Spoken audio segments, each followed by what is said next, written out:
This is IAQ Radio, Indoor Air Quality Radio, the voice of the indoor air quality industry, with your host, Radio Joe Hughes, and the Z-Man, Cliff Zlotnick. And now, Radio Joe Hughes.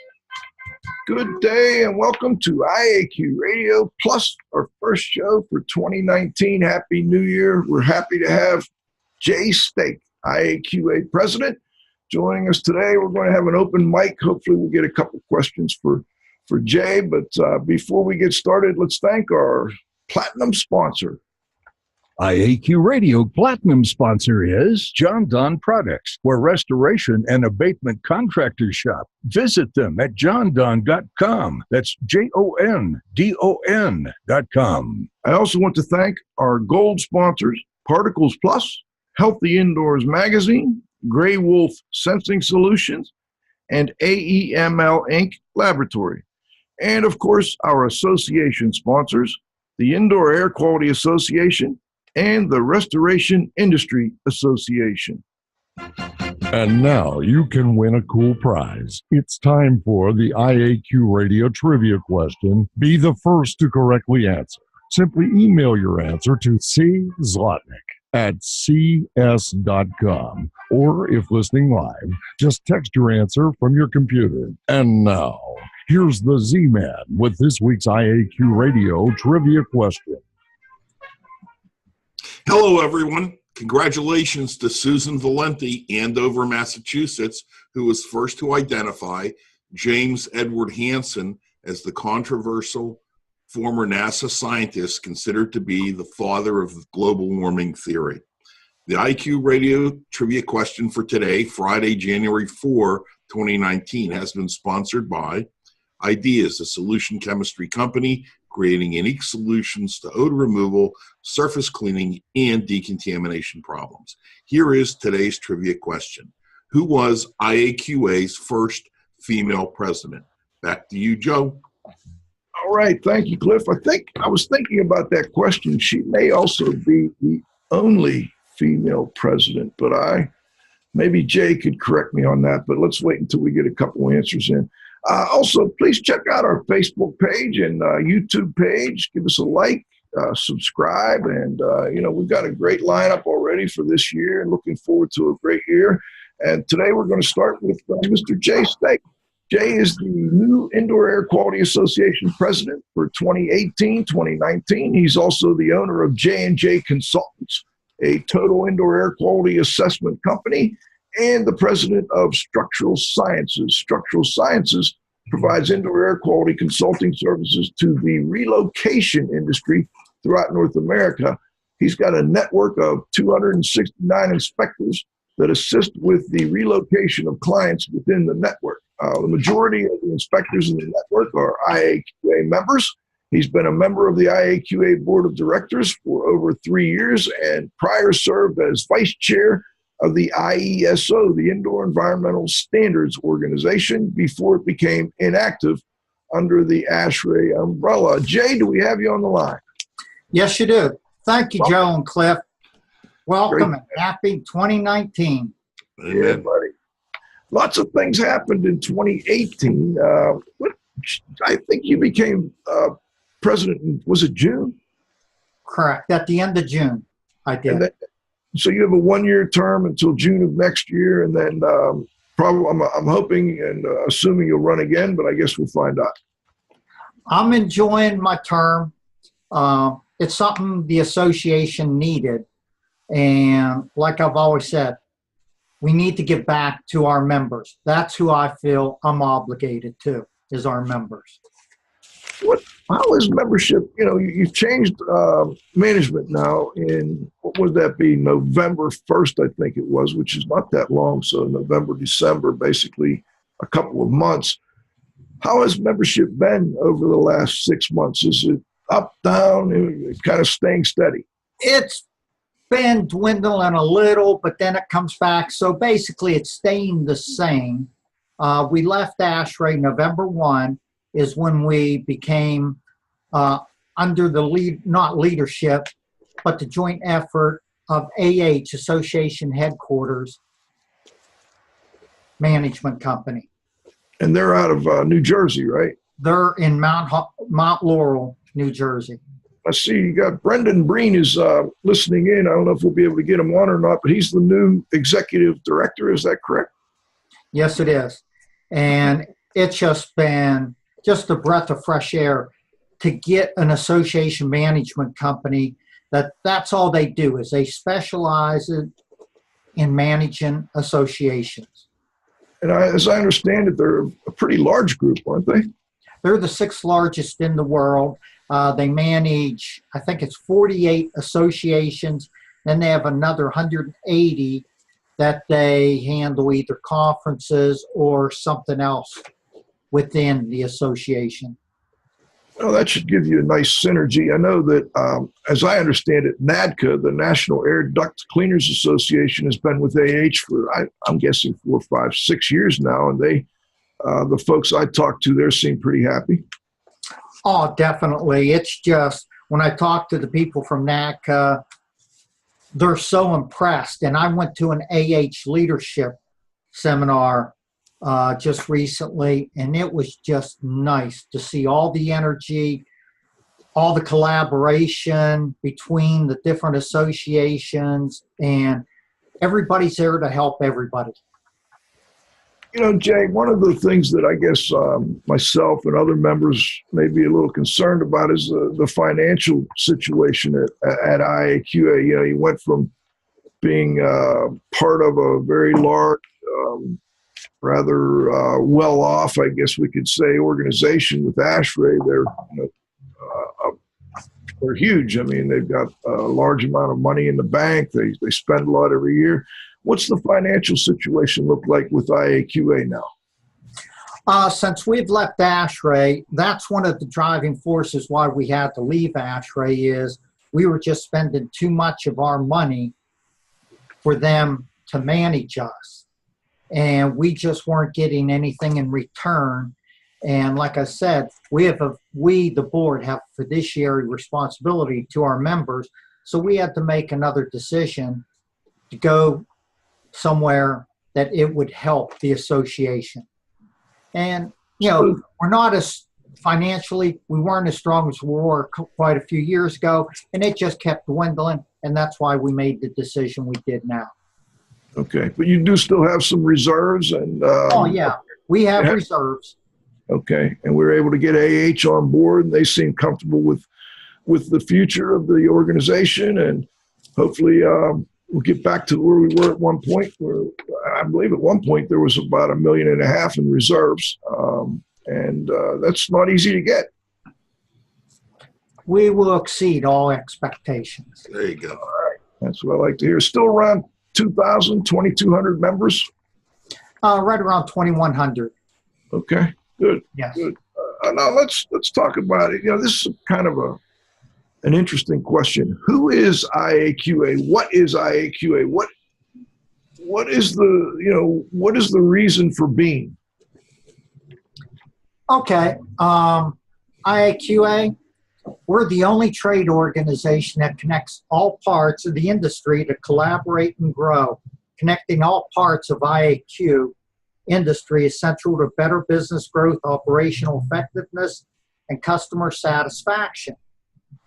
IAQA, we will provide the best education for all parts of the IAQ industry, translating science and standards into practice, properly informing consumers, and bringing critical feedback to industry leaders by sharing the information between all parties of the industry, pushing each forward, and refining our practices collectively. All parts of the industry will grow.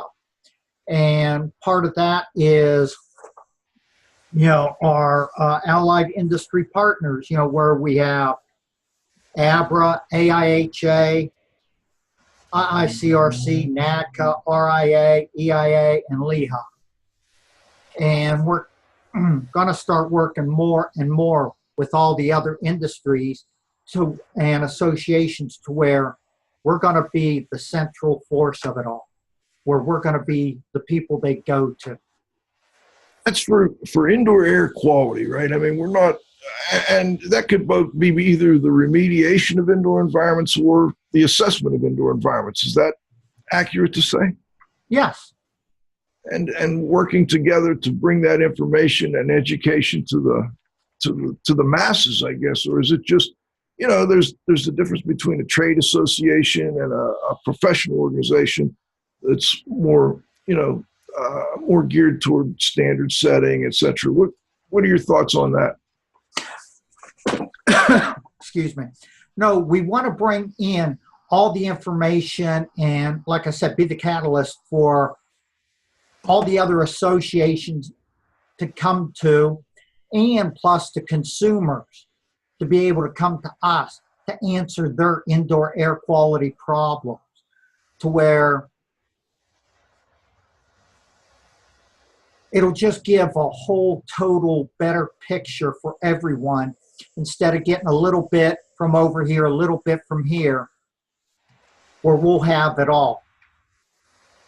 So, and you'll be able to get that out to the membership in a way where they have access to that. I mean, right now, I don't know that there's a whole lot on the website. I mean, there are resources there, but I think some are more for consumers. What about consumers? How do they fit into that picture?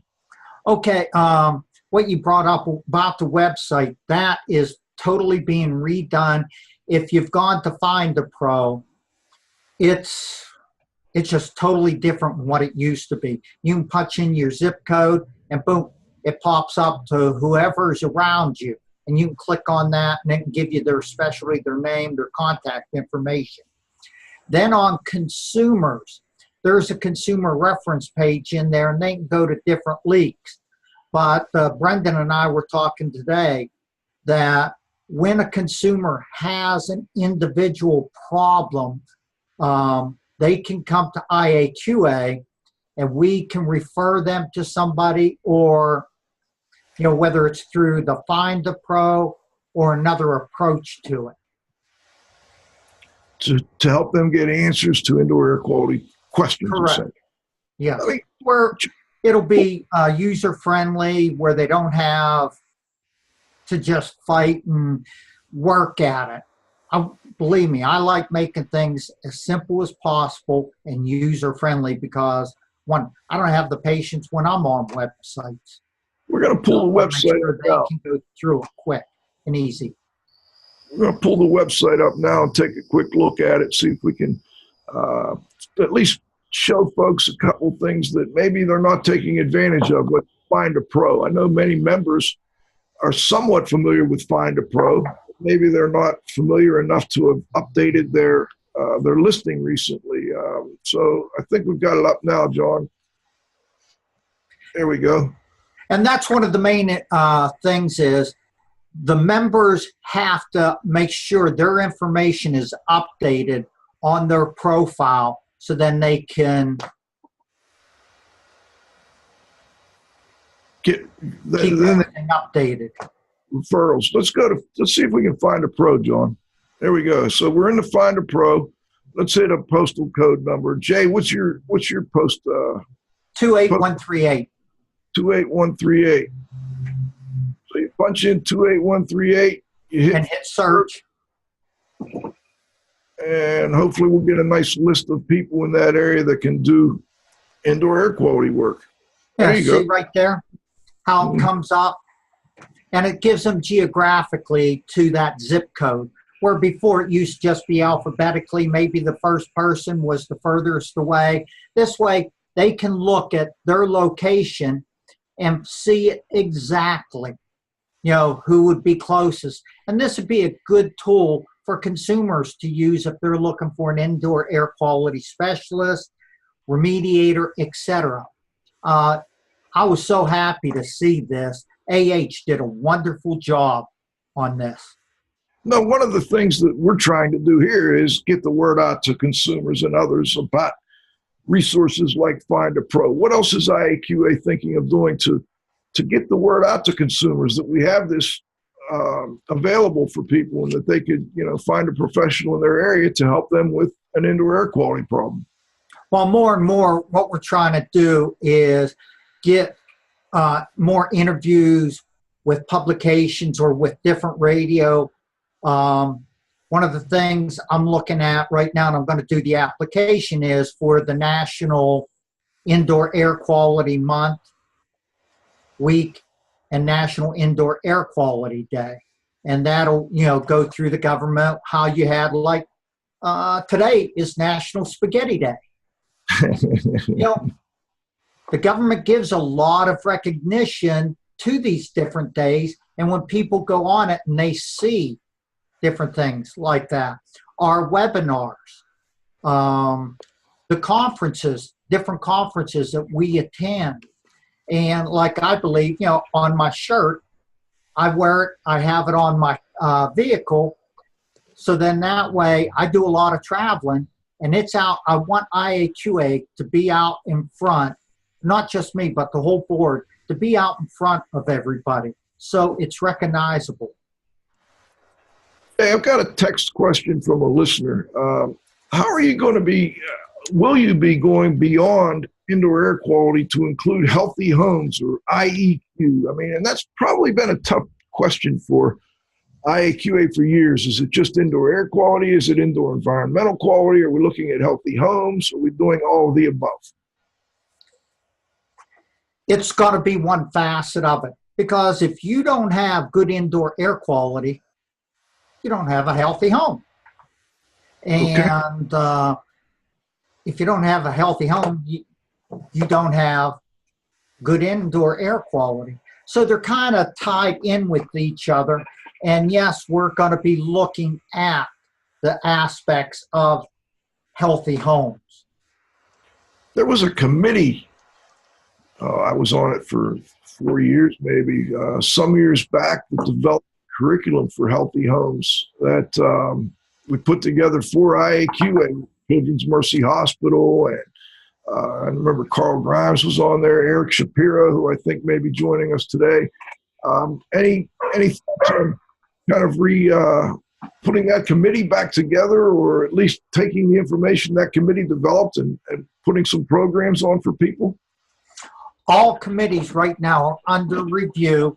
We're looking at all the committees, how they're structured, what their responsibilities are. And that's one of the things with AH, is to make sure we're on the right track, our whole vision of our future. And that's going to be the core of our board meeting in a little less than a week. So in a little less than about a week now. A week, yeah. 10 days. The conference will be in Atlanta this year. Going to be very interesting. The last year as a part of the AHR Expo, and we're still working together with ASHRAE to some degree, but as I understand it, AH will be there and managing the IAQA portion of things. Maybe you could expand on that a little bit. Where we'll be, what kind of presentations you are looking forward to seeing?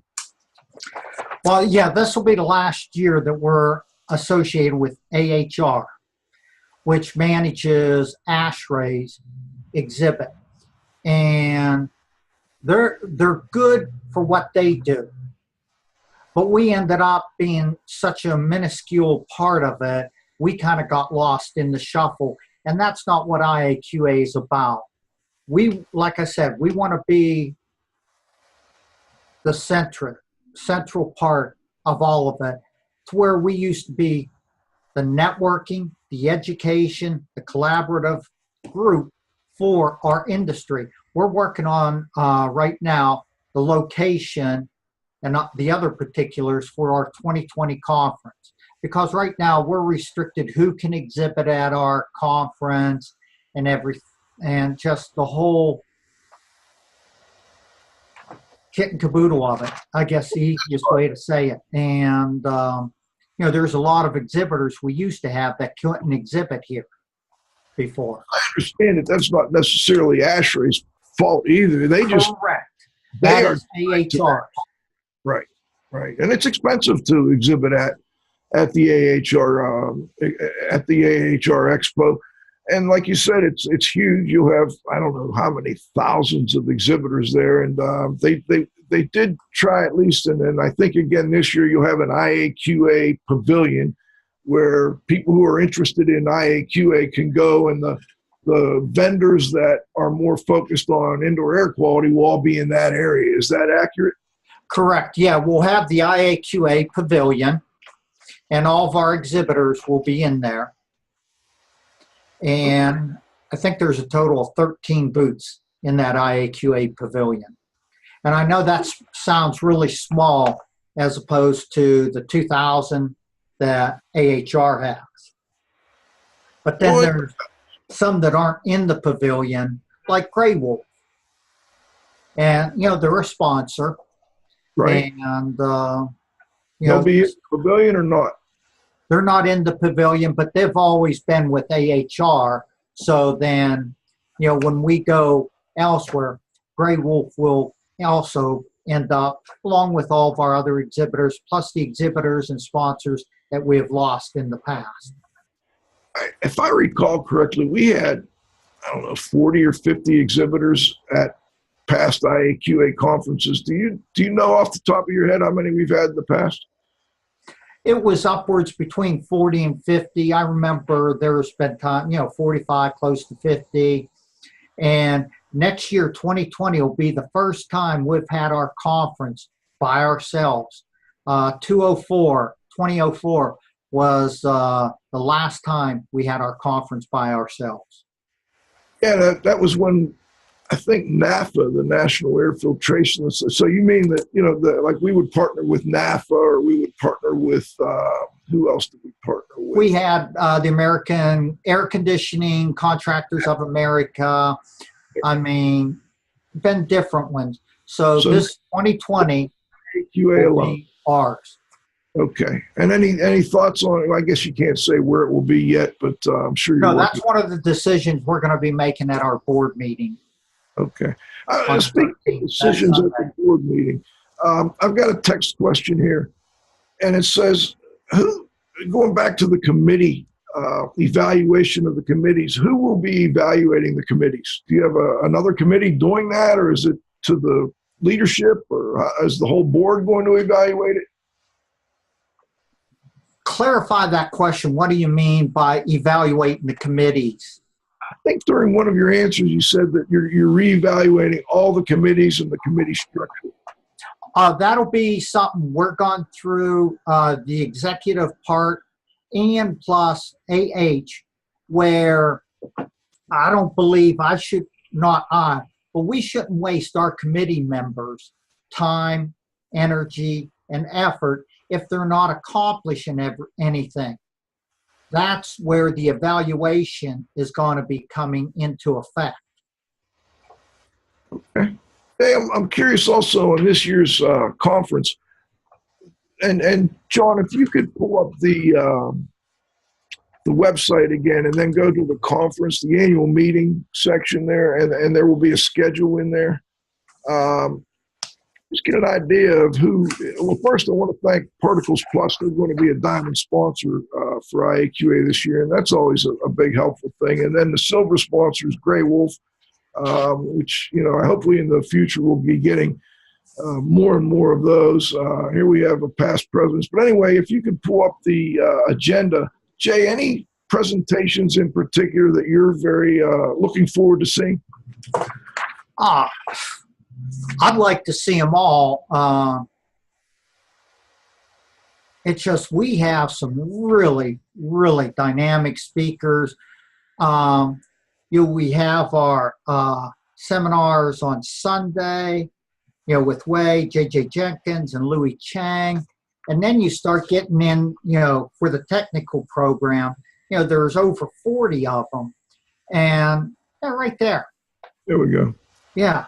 And I mean, there's just a good set of sessions.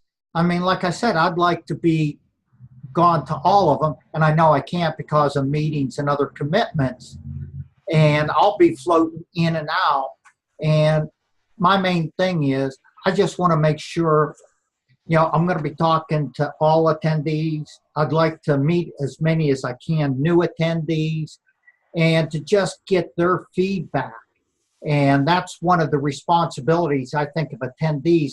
They need to give us the feedback on good, bad, indifferent. Then that way next year will even be better. And that's the whole thing of what we're looking for, is just to keep growing and getting better. We don't want to become stagnant. Jay, I had John stop here at this plenary session here. Go back up a little bit, John. Ginger Chu from CDC is going to be presenting from Hurricane Katrina through the most recent series of hurricanes. Recovery efforts have changed. And I think that'll be an interesting one. I'm looking forward to seeing Ginger Chu. And at this point, I think it's a good time to bring in the Z-Man. Cliff, I just wanted to make sure I gave you a chance to ask a question or see if you had anything you wanted to add. I do. Thanks, Joe. Jay, are you going to continue to have your convention this time of the year? In January, that's going to be. Well, that's a good question, Cliff. We're looking at all the dates. We're looking at all the other conferences who have been locked in. We're looking at the different areas. So there's a lot of different facets we have to look at for right now. But it'll probably be somewhere between end of January, end of March, somewhere in there. We did have it a couple times, if I remember right, back in the past. We even had it in October, September, and that goes back a few years. So we're looking at all aspects and all facets of it, just to be able to make it more accessible. And that's one of the things we have to look at, is where you hold it, to make sure there's good airport service, enough hotel rooms, and we have to look at the cost for our attendees too. I think you have more flexibility now because there's only a few convention centers in the country that can handle a convention the size of the AHR convention. And I know that, once every 4 years or so, they go to Chicago, they go to a northern. Yeah, that's every other year they go to Chicago. And Chicago in January, it's kind of cool. It can be rough, but I mean, I don't like to be in just Vegas, Orlando, or Dallas either. I think Nashville was a good place where we've had conferences in the past. So hopefully you're looking at cities other than just, Las Vegas and Orlando. Correct. And we are. All right. Let's, Cliff, anything else you wanted to ask before we break for halftime here? No, I'm good. I'm good at this point. John, let me, Jay, let me get one more question in before Sure. we go to halftime, because it relates to the, and you may or may not be able to answer this, but I got the registration for the conference, and then I got an email yesterday saying that I still have to register for AHR.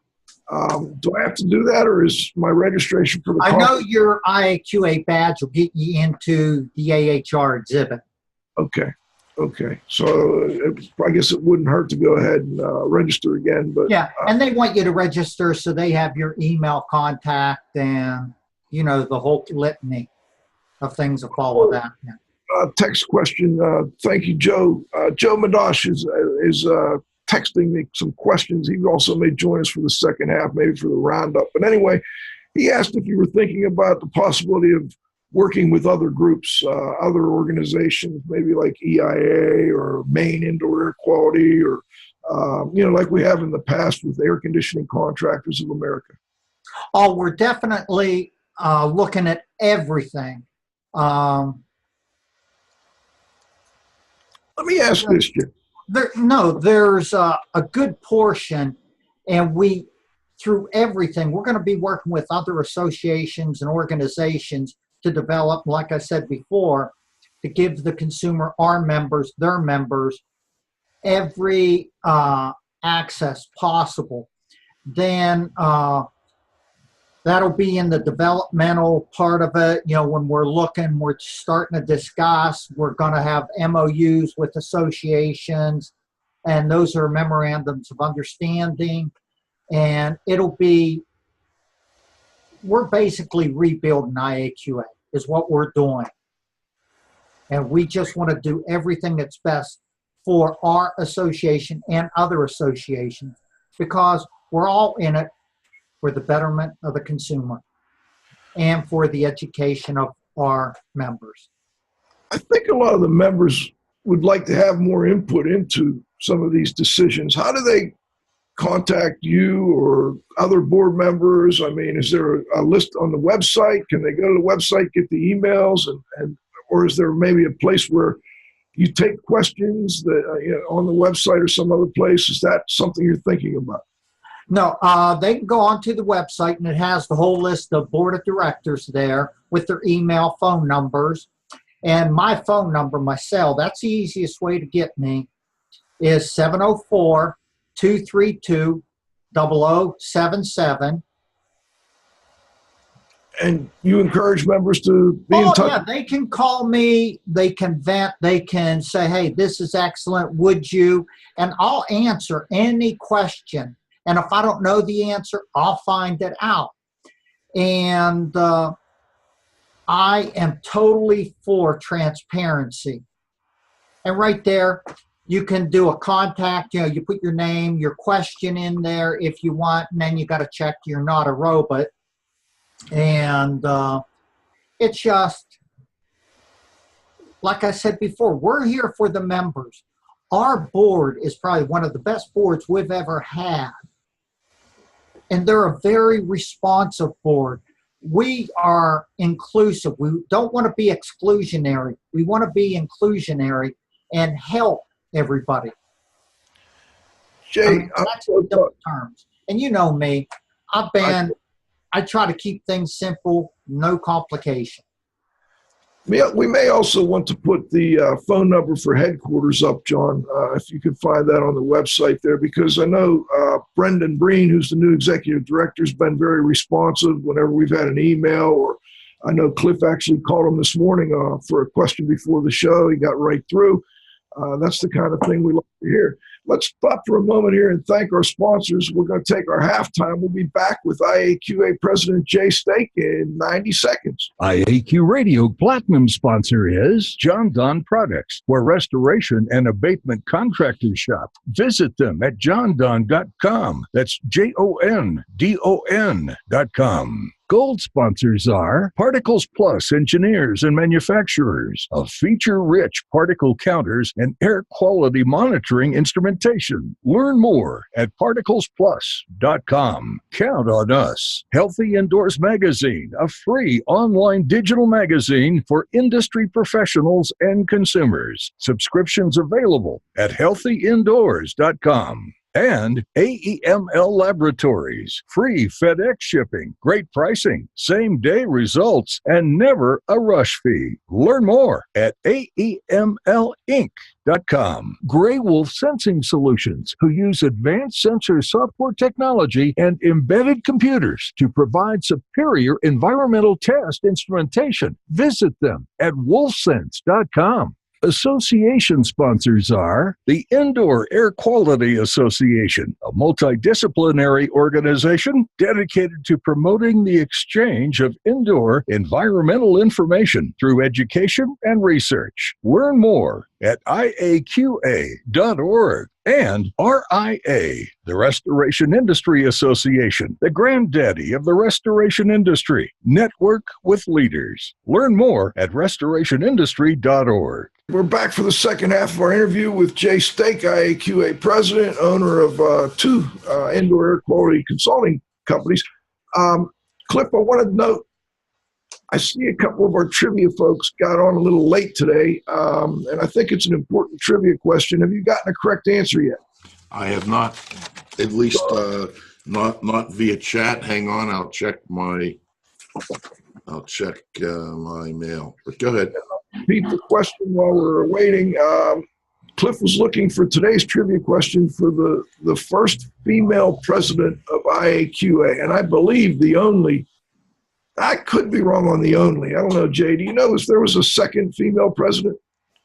Nope, just the one. Just the one. We need to work on recruiting more. Although you have a nice group of women that have joined the board. And I know you got Alice D'Elia. Who else is on there now? Melissa Helm?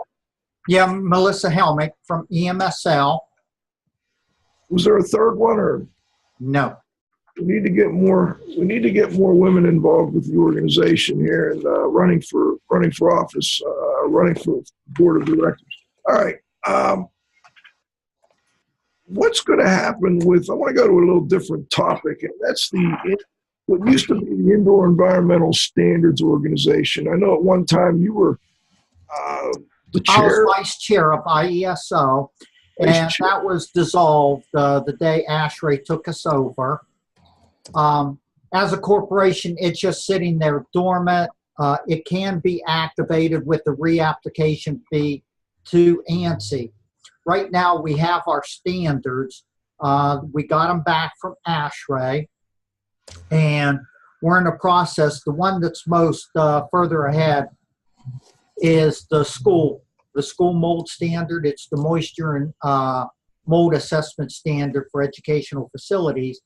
That we're probably 2/3 of the way done answering the public reviews on that, and we'll finish that in the next few weeks. We're just waiting till we finish with the conference, then we can focus on that and let the committee know that we're going to start getting up on that and jumping on it. And what we may do is do like with NADCA on their main standard is go ahead and do it without being ANSI accredited and get it out into the public. You know, it's an interesting topic, standards, and how ANSI, ANSI approval of a standard helps the standard. Obviously, it's a good thing. You want, if you can, to get the ANSI, but it's expensive. You got to put some money into it, and it's time consuming. It takes a long time to pull it together, and frankly, some of the standards that are very commonly followed in the industry are not ANSI approved standard. You mentioned a very important one, the NADCA, National Air Duct Cleaners Association, has the ACR, Assessment, Cleaning, and Restoration of HVAC Systems, probably the most widely followed standard in the world for cleaning mechanical systems, but it's not an ANSI standard. And I don't know that they plan on applying for ANSI approval of their standards or not. You've also got guidelines that are very widely followed. EPA has guidelines on mold in school and commercial buildings. You've got the New York City guidelines for mold and many others that are, widely followed. So I think I see where you're headed with that, in that having the ANSI approval may or may not be as important as some people say. I know Cliff and I have talked about this in the past. Cliff, any thoughts? I don't think it's that important. I think most people don't know who ANSI is unless you're in an industry that deals with standards. So, the fact that you're not going to impress anybody who's unfamiliar with the organization you're trying to use to impress them. So I think that, doing good standards yourself, you can get them out faster. There's less red tape. And, I think the only thing with the ANSI is that, I think it's really about the money, in terms of, what you can charge for them based upon what your costs are and so on and so forth. So. And, they have a good process, and it does require inclusion of different points of view. What about RIA? I know, Jay, several of the standards you guys were working on, you were working together with RIA, and I don't think they have ANSI approval of any of their standards either, and I don't know that they even have any standards out right now. Can you update listeners on that? That would be with RIA, and like they had a couple standards sitting there at ASHRAE. They need to follow up with ASHRAE on those couple standards and, go from there. But one that got through the process, right? I mean, the one for testing of soot and mechanical systems, I think that got all the way, and that's still an ASHRAE, ANSI. That hasn't gone through the actual public review comment and everything. ASHRAE has an excellent comment section for their standards. They have that down to a science. Like both of our, the school mold standard, we went through one public review with ANSI Then we went through the other public review with ASHRAE, and ASHRAE is a self-auditing, ANSI accredited standards. So that's where those stand. And it'll be whatever ASHRAE or whatever RIA decides to do. I can't say one way or the other. They're another association, and who knows, what could happen down the road. We're collaborating with everybody, and we're looking, and we're just going to do what's ever best for the industry at the best cost. And for your membership as well. And it does cost money to put these. Yeah, like I said, just to get ANSI accredited, you have a $5,000 non-refundable application fee. Then every year, it's somewhere around $3,500 or something like that. I'm not sure on the exact cost. Then if your sales go way up, then you have to pay a percentage of all of your revenues to ANSI. And for people who don't know, that's the American National Standards Institute, which is the American version. And then you have ISO. The International Standards Organization. And you see that on factories, the ISO 9001, etc. It kind of ties back into an earlier discussion we had on the financial situation for IAQA. Correct me if I'm wrong, but I think a lot of the reserves we had kind of dwindled down in part as a result of pursuing these ANSI accredited standards. Is that accurate? Yeah, that's an accurate statement. And I'm trying to think of the nicest way of saying this. There was money wasted. There was financial revenues that were wasted, which weren't controlled, which could have been controlled. And just through other... Well, I think, we've talked in the past about the problems with the old management company and some of the issues that came up there. I mean, it's time to look forward, but it's important, I think, for members to know, was that a wise move going, all out into standards setting? And I think we had probably 6 or 8 standards we were working on at one time, and a lot of the money was paying staff to manage meetings on a daily basis, basically, to try and develop these standards. And here we are, 8 years later, maybe 10 years later, and we don't have any standards that are really done. Correct. As of date, we only have the one standard, and I know I myself, I've been on the residential and the school standard for 10 years on each of them. 10 years then, okay. Yeah, and under previous management, we were being billed at an exorbitant amount of time for each hour that we worked on it, we put in. And we were being charged, if we met for 1 hour, we were being charged 8 hours of administrative time. And that really had a financial This was prior to ASHRAE. This was prior to ASHRAE. I want to clarify that. Yeah, that was prior to ASHRAE. Okay. And that was a different management company that was around for many years. And that's why we're just looking, we're not going to make the same mistakes. You got to look back at the history. You don't want to repeat history, but we're looking forward to just doing it. And anything we do, whether it's like you brought up, the committees, anything, we want to make sure we do everything correct. If we got to take a couple extra minutes to look at it and review it, that's what we're going to do, because my main concern is I want to make sure we do everything right for our members. Well, what I want to do is I want to thank Alice Delia for being the conference chair committee. She's done an excellent job. And that's a thankless job, and the countless hours and time she has spent in her whole committee. I just want to, give thanks to her. Dr. Alice Delia, she's wonderful. and we really appreciate the hard work she's put in. I know that's been very difficult. It is. It's going to be, will she be the conference chair next year too? I'm hoping. All right, buddy. Hey, well, I think we might have Joe Madosh unmuted. Joe, can you hear me? I can. Can you hear me? It's a question. You're coming in loud and clear, buddy. Hey, Joe is in Atlanta, and he knows the ins and outs of Atlanta. He's also a speaker at this year's present conference. Joe, what are you going to be talking about this year? Yeah, I was blessed to have two topics. So I am doing a new topic, which will kind of be the introduction of a long-going series that I'll keep working with. I'm actually working with Alice from Prism, Delea, on this. So and a few other groups, but it's called chemical dependency.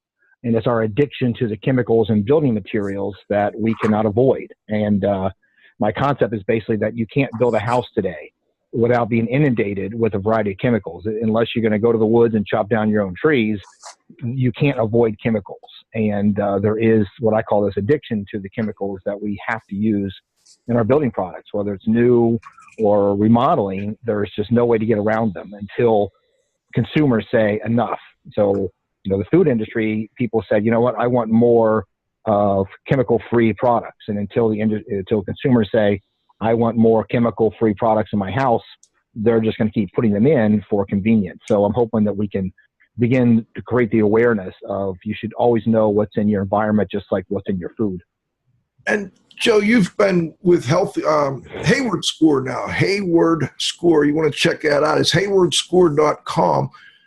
They have a really fascinating program online. You can go in and you can enter the information about your home and get a report back. I know you're working on an updated version of it, but I know also Bill Hayward, the principal there, was working on the Hayward Healthy Home, and I think I'm guessing that's probably where a lot of your information is coming from. He was trying to find products that had fewer chemicals or lower chemicals, or maybe even methods, which I'm thinking is probably going to be even more important, Joe, is ways of, if you can't buy the products without the chemicals, then at least you can figure out ways to use the product and keep your exposure to a minimum. Is that something you're looking at too?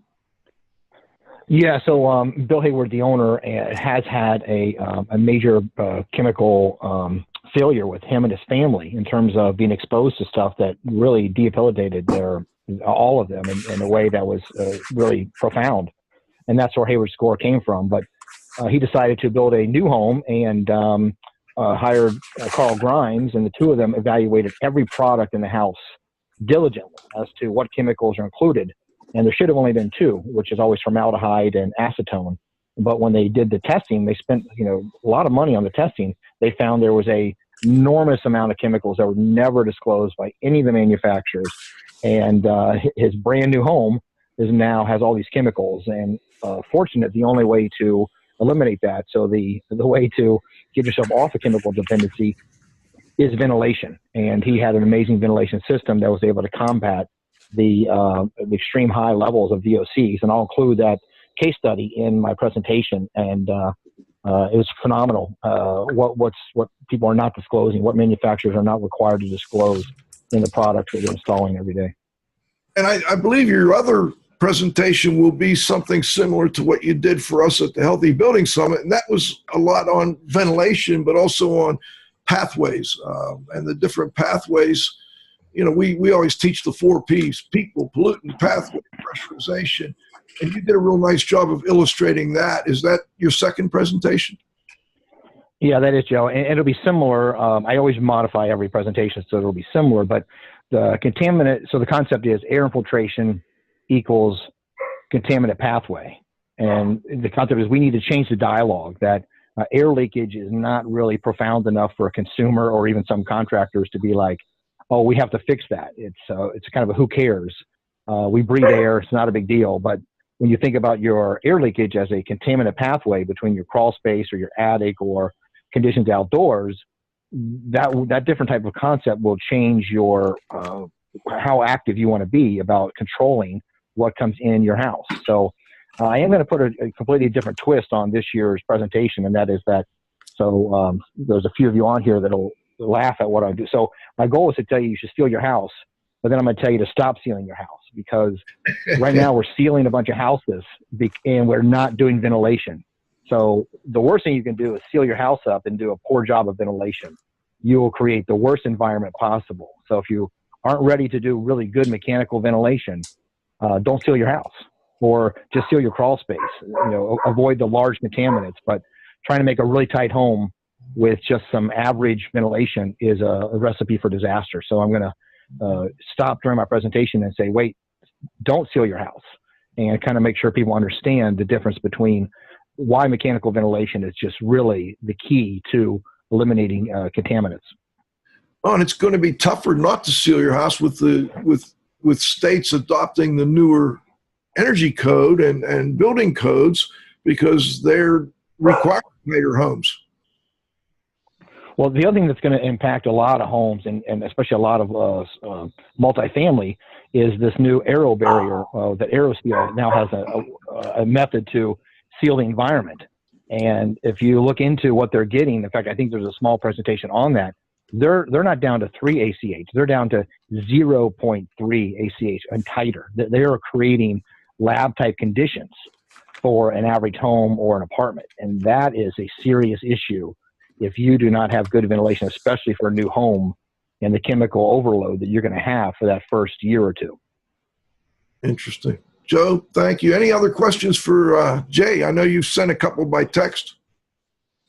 Jay, I'm really impressed with what you're doing. Your lineup is amazing. In fact, I couldn't make any appointments on Monday because I'm just running from session to session. These are some awesome, amazing topics. So kudos to you and your committee, and I look forward to working with you and your the rest of your year here. Thanks.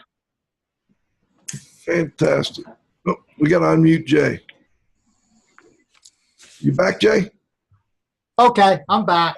All right. Hey, by the way, Brendan, if you have rejoined and you have a different number, I know you were trying to get back with us. Text me the number privately here so that we can pull you in to say hello before we take off. All right. We're going to kind of wrap things up here and go to our roundup and make sure that we give Jay the final word on this. Any other future plans you'd like to tell listeners about, Jay? We're getting back to the basics. We're going to get right back, use the 5 pillars of engagement, the member engagement, communication and connection, education, operational excellence, and collaboration. It's no different in football. Just get back to the basics, blocking and tackling. And that's what we need to do, is get back to where we used to be and have a proud organization. All right. And the last thing I want to do is I want to thank you at Iaqradio, all the board of directors, the vendors, sponsors, members, and all of our allied industry partners. Thank you, Jay. We appreciate you joining us. I hope next time we can get Brendan on and we'll say hello to us real quick. Oh, wait, John may have him, actually. Brendan, do we have you? Can you hear me now? Oh, yeah, loud and clear. Just in the nick of time, right? Well, just perfect, actually. Welcome to IAQRadio, Brendan, and to the IAQA, the Indoor Air Quality Association. Maybe you can tell listeners a little bit about yourself. Thanks, Joe, and thanks for having me on today and for having Jay on. I come from an association management background. Like Jay said, I work for the association headquarters, I'm really excited to work with this group. There's a lot of energy. I really enjoy doing what I call a turnaround, which is to take something that needs to be changed and wants to be changed, and then to really navigate those waters. So, like I said, this is a great group. I'm enjoying working with the volunteers. I'm excited to meet everyone face to face next week. The whole team is ready, and we're looking forward to a good meeting in Atlanta. Fantastic. Hey, by the way, I know we've had complaints for years that there's too many old people at IAQA, and as I understand it, you're not one of those old people. You're a younger guy, a millennial. I guess it depends. Yeah, I guess it depends who you ask. I mean, I'm not. I'm older than some and younger than some, but yeah, I'm right in my prime. Let's say that. Fantastic. It's great to have you, and we look forward to getting you on in the future. We used to bring on the IAQA's executive director. We'd bring them on once a month anyway, give us a little update, what's news. So hopefully we'll be able to do the same with you down the road. I love it. I love it. Thank you. All right. Brendan Breen, folks, thanks for joining us. And Jay, any final thoughts before we go? I know you said thank you, and anything else that you may have thought of before we sign off? Hey, it's 2019. It's a new year and new beginnings for IAQA. And we're going to lock and load, rock and roll. Well, I know it won't be for lack of effort on your part. Let's put it that way, buddy. Cliff, any final thoughts? Nope. I just wish you much success in the seat there. Thank you. Well, thank you, Cliff. I want to thank this week's guest, Mr. Jay Stake, Mr. President of the Indoor Air Quality Association, also a good friend.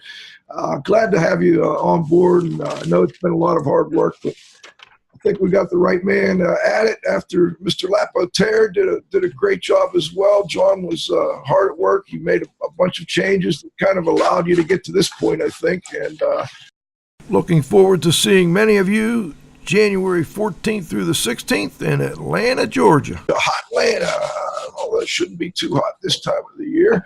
I will be down at the convention, meeting up with listeners and talking to folks, and also talking to Mr. Madash, Joe, who joined us. Thank you for joining us today, Joe. Thanks to Brendan Breen. Of course, my engineer, John, you got to have faith. Oh, by the way, great show lined up next week. Buildings Don't Lie. Great. I've been reading this book, and I don't know how he did it. Henry Gifford will be joining us again. I got a copy of it right here. Buildings Don't Lie, a fantastic read. What I can't believe is he's selling this for $75. It was on sale for $50 over the holidays, and it's 500 pages, and there are color photographs on every page, several of them. He does a great job of not just providing the information, but then showing you. He sets it up in a way where he does the basics of a topic, say water, and then he goes into the practical aspects of water and shows you graphics and photographs of water damage and how it got water damaged. And looking forward to a great interview with Henry Gifford. That's next Friday at noon for the next broadcast of IAQ Radio Plus. For IAQ Radio, I'm Spike Rio saying thanks for listening.